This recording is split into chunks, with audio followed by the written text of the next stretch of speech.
Today we're going to be continuing to take a look at a scenario where civilization starts over. We are now on episode number 2, and in the last episode we saw a lot of countries end up popping up. The video turned out to be a lot shorter than I expected, so apologies for that. But I do hope that this video is longer. Now I do have only around half an hour to 40-ish minutes to record this, or at least that's what I aim to finish this in. So may not be super long, seeing as last time I did 45 minutes and the video was 12 minutes. But anyway, while I'm fixing up these borders, let's go ahead and get into this.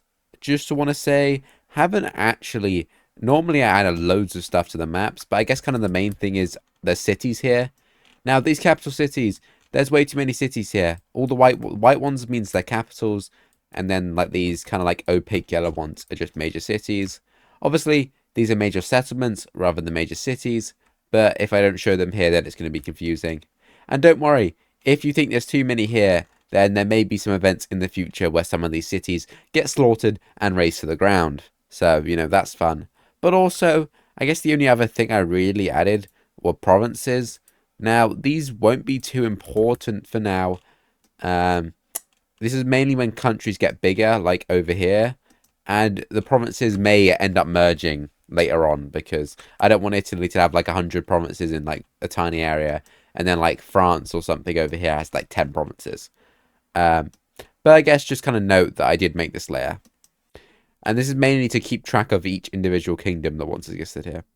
But anyway, what is the first event of this video going to be? Well, it's actually going to be taking place around Genoa, as Genoa has developed the most advanced ship of our time, and has actually gone ahead and sent a ship down here and discovered Corsica. And we quickly see that the Genoa ends up claiming this land, as well as all of these islands out here, which does go ahead and create conflict with Florence, as this is kind of like their sphere of influence. But nonetheless, we see other countries end up hearing about this island, and countries that want land, like this little purple country over here, they also go ahead and settle down over in Corsica, making themselves a little Corsican colony. Now this country is interesting because its capital city is part of like the French, or I guess what do they call this, Provence culture, which means that the ruling elite are Provence people, whereas the majority of citizens are actually Italian, or I guess Venetians is what I called it. So that's interesting. Now who moves to this island? That's also something that's interesting, but we do go ahead and see that the people moving here are actually going to be Provence people. Well, up in the north it is Venetian people. Well, they're technically Genoan, but their ethnicity is Venetian. Go and move here. Also over here on Elba. Meanwhile, over by Switzerland, we see many of these alpine regions and peoples end up submitting over to the Swiss Republic, hoping that it, you know, will create better life and protection from some of these expansionist Italian states, which may want to conquer them, because the Alps are, well, they should be actually Swiss populated. So let me go ahead and color that in. We see Switzerland's borders end up looking something like this. Switzerland is stretching a very large margin. And we even see a brand new country end up forming, known as the Alpine Republic, which is a country that is kind of with 3 different ethnicities. Or at least it's meant to be, so I will go ahead and, you know, magically change the ethnicity lines. But we can kind of see that it's a mix between the 3 ethnicities over here. The capital will be over in the Provence region, but it is going to be known as the Alpine Republic. I guess a kind of border state, like an ethnic, I don't know, what's it called, melting pot, there we go. But anyway, this episode is going to go ahead and see some pretty big exploration. As we see over time, over a long time, people end up migrating further and further south, as I guess the population is spreading and people want to go ahead and find new land. We actually see that it is Genoa which goes ahead and explores a lot of these coastal lands until eventually they find a little piece of land over here, and they will go ahead and settle down a little colony over here, like so. We see 2 new countries end up forming here alongside Genoa, as well as Florence and this other country expanding. Genoa obviously stealing the islands. Meanwhile, over in Venice, we see that a male heir has died without some sons, which is going to go ahead and lead to a succession crisis, in which we end up seeing Venice split into 2 and entering a civil war. The south is led by the direct heir daughter of the Venetian royal family. However, she can't be king because she's a woman. So the North is going to go ahead and represent, I guess, maybe like an uncle or like a cousin, maybe something like that. A male relative of the family. Whereas down in the South, we have the heir. And we actually see that the female heir is actually a pretty good military leader, and she decisively crushes the cousin, and she decisively crushes the rival leader up over in this major city here. And with that, we basically see this entire front end up collapsing. And within a matter of a few weeks, the new Queen of Venice has gone ahead and consolidated all of the country. Now, technically, they're just going to stay as orange, so this didn't really lead to a map change. But just know that this brand new queen is now in charge. And what is she actually going to be doing? Well, she's going to be going ahead and, first of all, having a bunch of children. You know, she's queen, but she still has to live up to that societal expectation, unfortunately. And what she's going to be doing is she's going to be sending all of her children all across Europe. Now, she actually had mostly girls, so she's going to be marrying a bunch of these people over to a bunch of these kingdoms. And with this, we actually see Venice go ahead and create our first alliance. This will be known as the Venetian Bloc, or I guess the 4-point star alliance. But this Venetian Bloc is going to go ahead and contain Venice, as well as this little brown country over here. Now, just to restate, this alliance has come about from marriages. The Venetian queen has married a bunch of sons and daughters all across Italy. We see one take place over in this green country, up in this green country, down in this punk country down here, and finally in whatever the hell this colour country is, as we see Venice create the first alliance, the Venetian Bloc. Meanwhile, over in Corsica, tensions have developed as basically the whole island has gone ahead and been discovered. Not you, Sardinia. You haven't been discovered yet. Go back to being... Why aren't you being undiscovered? Go back to being undiscovered. Okay, there we go.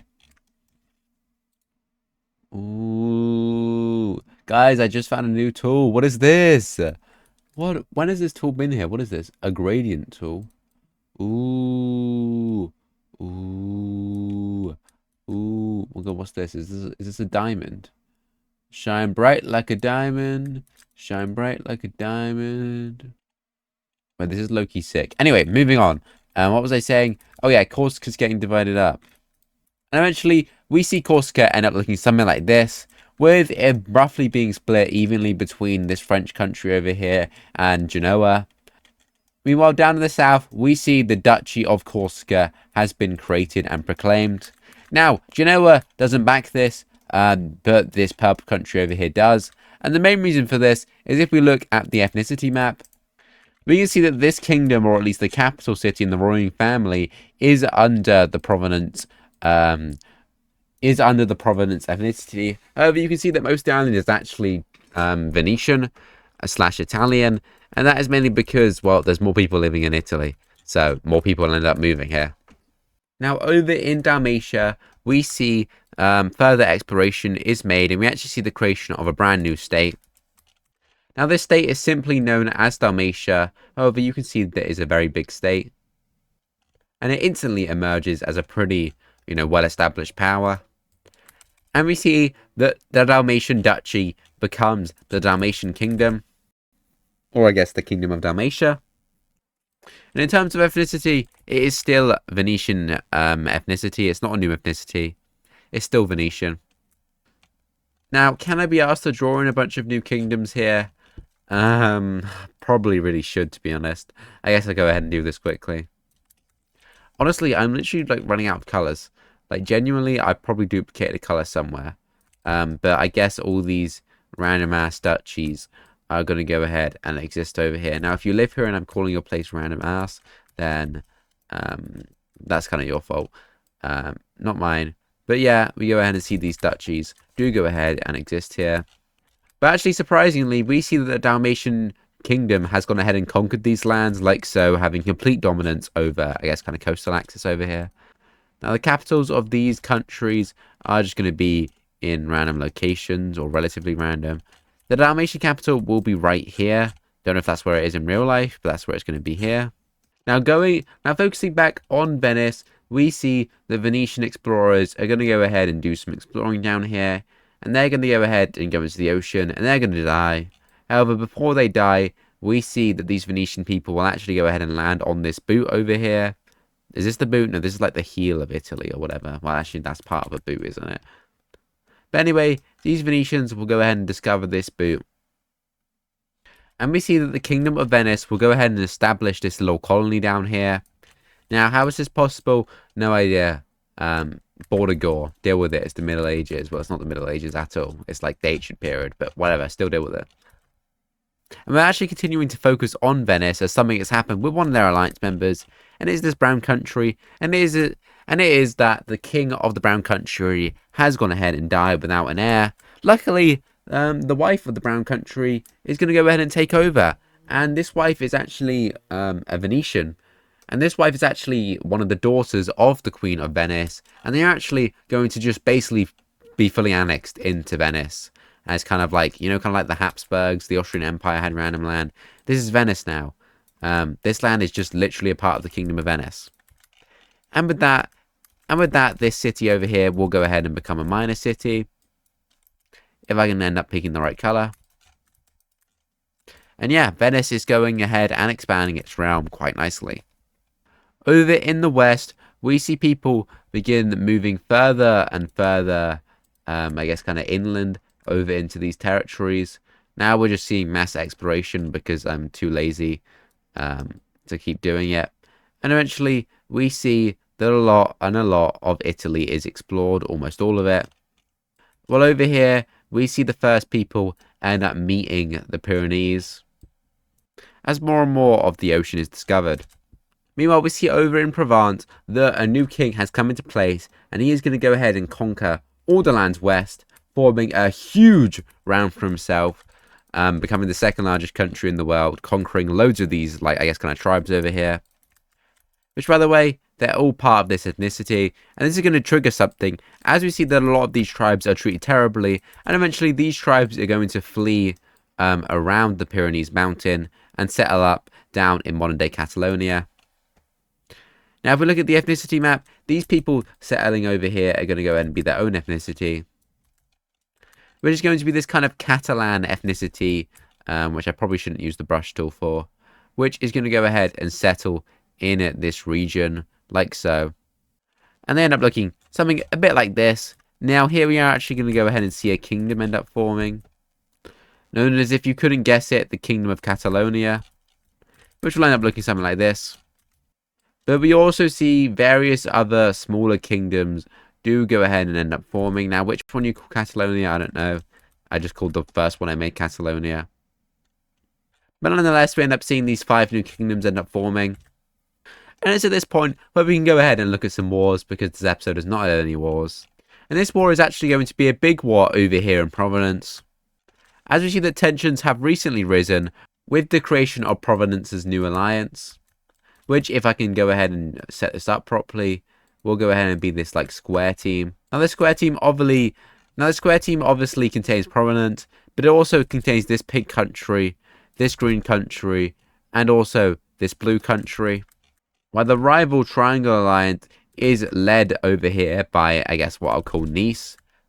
But nonetheless, this Nice country will go ahead and have quite a lot of allies under its grip, making this huge anti-Providence alliance, as we basically see that almost every single Providence state is going to be at war. And who's going to take advantage of it? Well, it's obviously going to be the Swiss. As before anyone else makes a move, it is actually the Swiss which will go ahead and launch an invasion of these 2 neutral states. Shouldn't have been neutral, buddy, as you've just been wiped off the map and annexed. I'm sorry for anyone that really loved these states, but they're gone, so deal with it. Like so. But anyway, we can go ahead and look at the actual war rather than a swift Swiss invasion. We see Providence send its forces into all of these countries, like so, even managing to take the major city of this one. Doing decently well against this one. Well, actually, the yellow country launches its own invasion nearing the Providence capital, which forces them to retreat in order to repel these forces. Well, here we see the powerful Nice army manages to wipe the green country off the map. However, they are a threat from the north, and their capital city is almost taken. Meanwhile, we see this country has gone ahead and fallen over to triangle forces. Looking at the alliance map, we can basically see that it's this country and Providence versus the rest of the states. This country is actually almost going to completely capitulate Nice, forcing them into a siege, which is going to force Nice to give up its occupation of this country over to its two neighbours, which neither of them can sustainably hold, as Providence is also launching an invasion of them, like so, even managing to take this city, before eventually seeing the further liberation of this town, and the invasion of this little red country over here.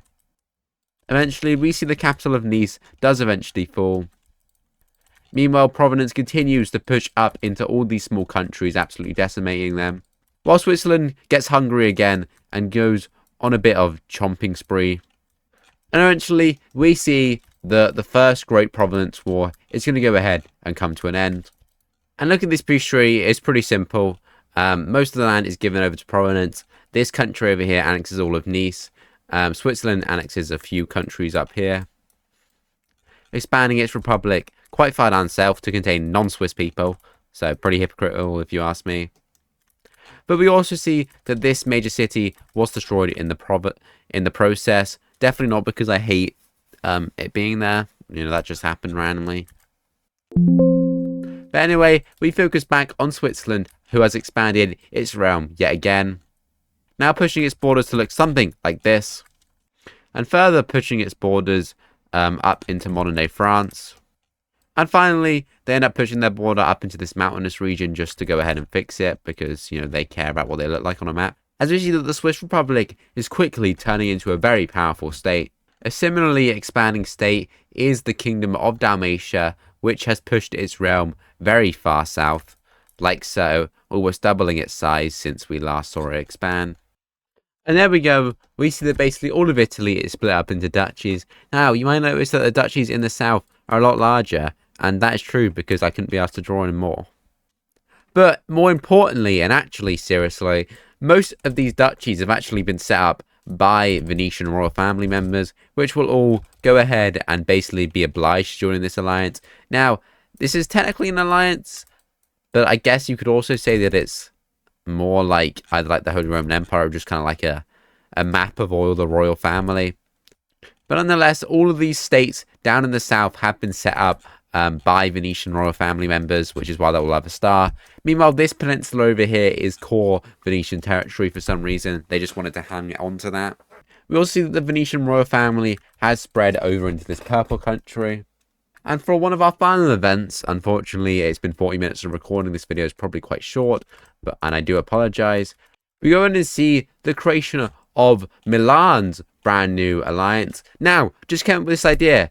The alliances that are under this star shape, 4-point star, these are not traditional alliances. These are going to be called, I guess, kind of royal family alliances. But the idea is that if you attack one country, then you mess with the whole royal family, kind of. Whether that means that every single country joins in, or it's just Venice, or it's just the leading, I guess, kind of country, which would be Venice or Milan in this case, that is up to each scenario. But basically, the 4-point star means that it's a royal family defensive alliance.